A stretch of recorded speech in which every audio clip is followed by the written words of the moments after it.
peanuts, Rich, we can't grow, even on a beautiful sunny day, we can't grow these in Britain. It never gets hot enough, does it? No. No. So unfortunately, if to use peanuts as a bird food, they have to be shipped over from the Gambia. Yeah. Or the like. Yep, it's the only way around it, and it does support their economy, but, you know. It does, well, that's right. I mean, we import a great many things, and lots of our foodstuffs are shipped over.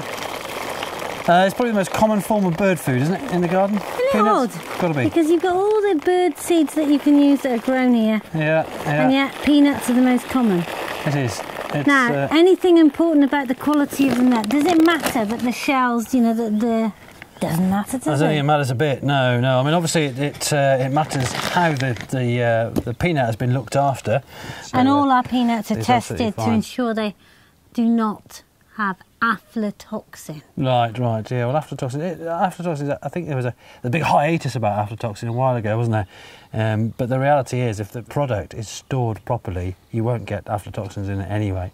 And it's something that tends to happen in storage. You know, they get the mouldy and mildewy and infected accordingly. But so, good idea to feed in a mesh feeder. Yeah, it is. Because birds won't take out the whole seed. You know, they'll peck at the individual peanuts, and they'll sort of reduce the volume within that feeder over an amount of time. They have to work a little bit for their food, you know.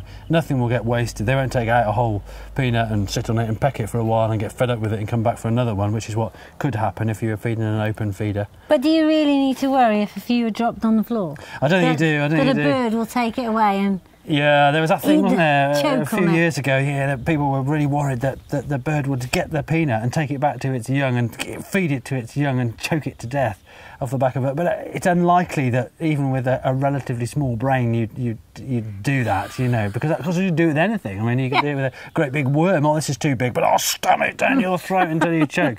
So I think that's unlikely. So a bit of spillage, yeah, no problem at all. So peanuts, great way to start feeding birds, but not the whole answer. It's not. You just get a bigger range. The diversity of foodstuffs determine the range of bird species you get in a garden.